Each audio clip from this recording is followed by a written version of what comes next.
Well, how about that, everybody? 24-7, the Noles pull it out in Pittsburgh. Not anywhere near the way we thought everything would go, but the end result is what we need and what we had to have. Um, and short of a couple, maybe some decisions in terms of play calls, I think the score might have been a little bit better, not much better, maybe a little bit better.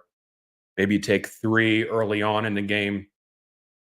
Maybe you don't run some kind of double reverse flea flicker as you're driving the field. I don't know. But I mean, ultimately, it doesn't matter. Most of the teams that are in the top 10 this week are struggling, and we are not immune to that. You saw it in the game today. First of all, we talked about this in the pregame show that I think John Bellardino chimed in and said he heard that Keon Coleman wasn't going to play, and it was a rumor that I had heard as well. Um, Turns out Keon Coleman in street clothes. And so look at that. You've got your top two outside weapons, your top two wide receiver mismatches not playing in that game.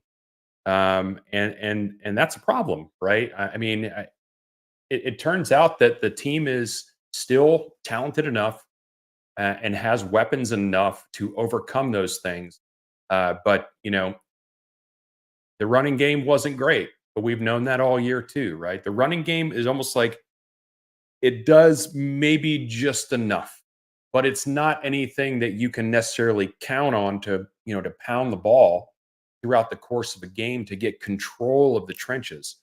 Um, by the time Trey Benson hit that big play, I think Pitt is pretty much out of gas. So that's fine. I mean, that's part of the game. We get credit for that. The team gets credit for that. Um, but like I said at the beginning, without having those weapons on the outside, Jordan's got to find some rhythm and find some mojo with some other guys on the team. Luckily, a couple times during the game, he did find that, and this offense became even more so an explosive offense rather than a down to down efficient offense play to play. Um, what's frustrating a little bit at first was getting the ball and driving it down the field, and then no, not getting any points out of that. And I get going for it on fourth down, but man, do we have problems um, getting a fourth and short? I've not been a big proponent of not necessarily going for it on fourth down. I understand all that math. We have Parker on all the time to talk about why it's the right thing to do, but more about how you're lining up. Why be 4 yards deep when you take the snap? Why are you handing the ball off 6 yards deep? I don't know. Again, I'm not the coach, and but in the end, we're not talking about a crazy, crazy victory for Pitt, right? We're talking about maybe an uninspiring, uh, out out talented and out depth them throughout the course of the game. And it was evident, late in the third quarter. I think when their coaching staff decided to not go for it and to punt the ball away. I think it was maybe late in the third or early in the fourth quarter. I mean, they were already pretty much done, short of a some kind of a miracle play. They were not going to get back into that game, and they didn't look like it necessarily care to even try. And then you see, Mike Norvell also, three runs, three runs. I was happy to see him let Tate throw the ball a little bit, and that hit on Vendravius Jacobs. That's a tough one to get, man. Late in the game. I hope it's not a concussion, but you never know. I mean, it's always tough to see somebody get hurt like that so late in the game. And we saw the camera pan to Jordan too, was kind of gingerly walking on his right ankle, I think it was. So, but as far as my takes on the game, is like, man, our run game is it's a problem. It's been a problem. It's not okay. It's not news, right? But it continues to be a problem. And I think what I originally thought about this game going into it, what were the Pitt Panthers going to play inspired? Were they going to rally around their coach who just basically threw them under the bus last week? Or were they going to lay down and die? And they played inspired, man. They hit hard. You know, the defense, Narduzzi's defense in this game, especially with our wideouts not being available, it really kind of played into their ability to kind of stifle what we wanted to do.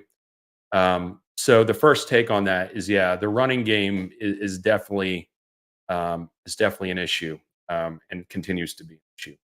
The standard running. There were a couple times when Jordan probably could have pulled up and run the ball, and he, just waited. So fine, he didn't take an extra hit or two. We end up winning the game, so no harm, no foul.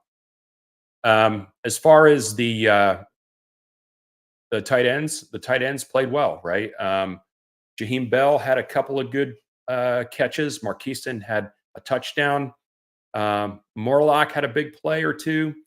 So the tight ends really, if you look at it, the tight ends are really the point of this game, right? They kept the chains moving, and um, they basically were able to loosen up some of what Pitt was trying to do defensively. Like they talked about it on the broadcast, they were downhill all the time. Well, now Jordan's throwing some in routes, mid range in routes, and that kind of softened that up a little bit, I think, or being tired.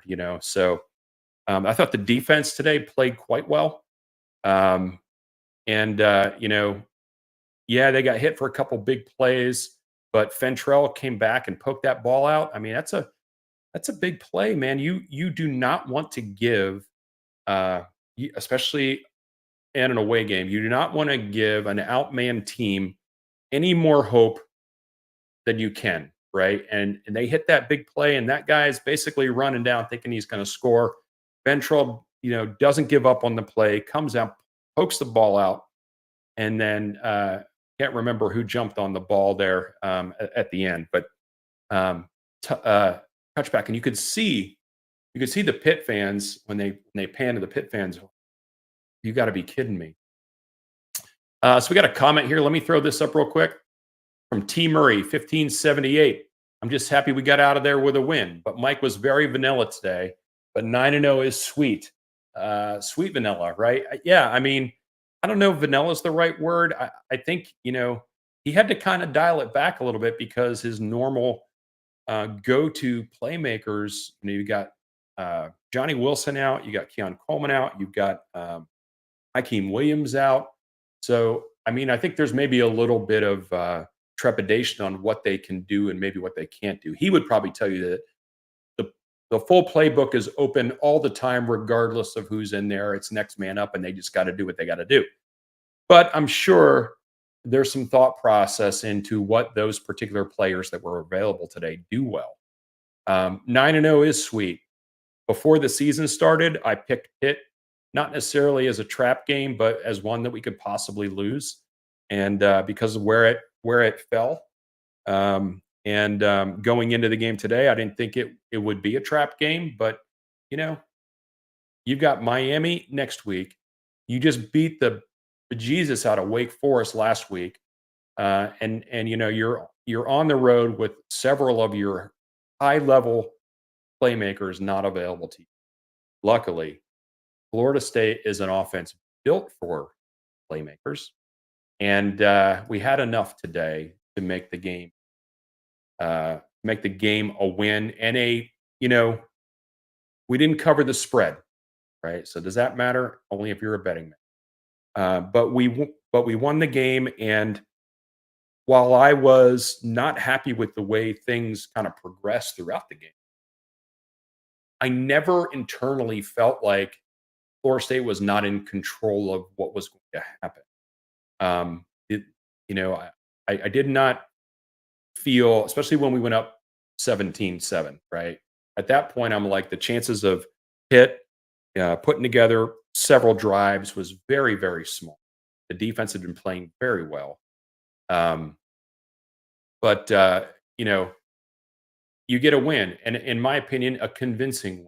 Now, you look at Georgia. Georgia struggling today with Missouri at home, right? And well, the SEC folks out there. Well, Missouri's a ranked team. Eh, they're ranked because they're in the SEC. We all know how that works. But Georgia having a tough time at home. They eventually start to pull away, right?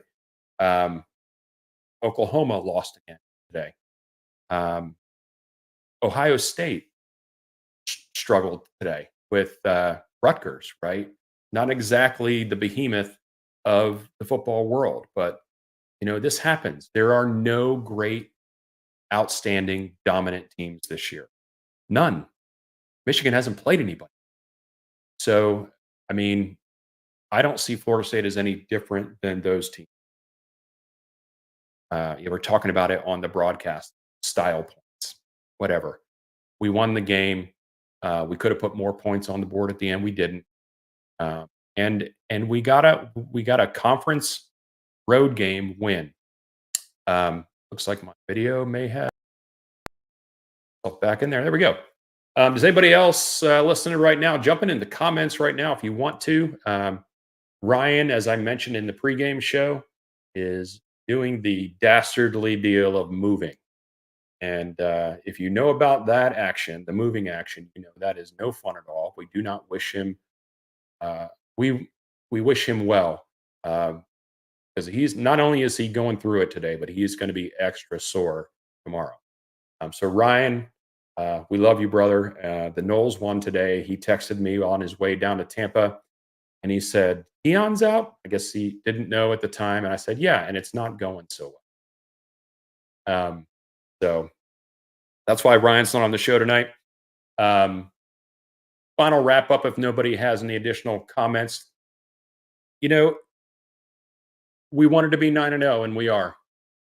The defense has kept another team, to the teens or lower, and another road game under the belt. And now, hopefully, some guys can get healthy and we can get ready for the Miami game next week, which I think is going to be a 7:30 or 8 o'clock kick. And I'll be in Tallahassee for the game, of course. So now we can think about that game, right? The team can focus on that game. Um, Again, I think, completely close this out. They won. They won convincingly. It wasn't always pretty throughout the game, but Florida State is 9-0. They are going to the ACC championship game. If you haven't gotten your tickets, get them. And we're poised to be in the top four again when the college football playoff ranking show comes out next Tuesday. In the meantime, though, if you like Garnet and Old, which I hope you do because you're listening, please go like, subscribe, tell all your friends. If you subscribe, the beauty of subscribing is we do these live things like this where you don't pre-schedule them. You'll get a notification that tells you we're going live, and it'll help our numbers go up in terms of like where we show up on searches. So if you don't mind doing that, Ryan and I would appreciate it. This has been Garnet and Old. No inside info, no text problem. Send the Chiefs all the damn time. They should have been there today. And we'll see everybody on Thursday evening at 7 p.m. If not sooner, we may get a Ryan off the cuff or possibly a V drive to the Miami game. So thanks a lot. Hope you guys enjoy the rest of your evening. And you can go root against the Canes if you'd like. And if you're going to do that, then good for you. Go Noles.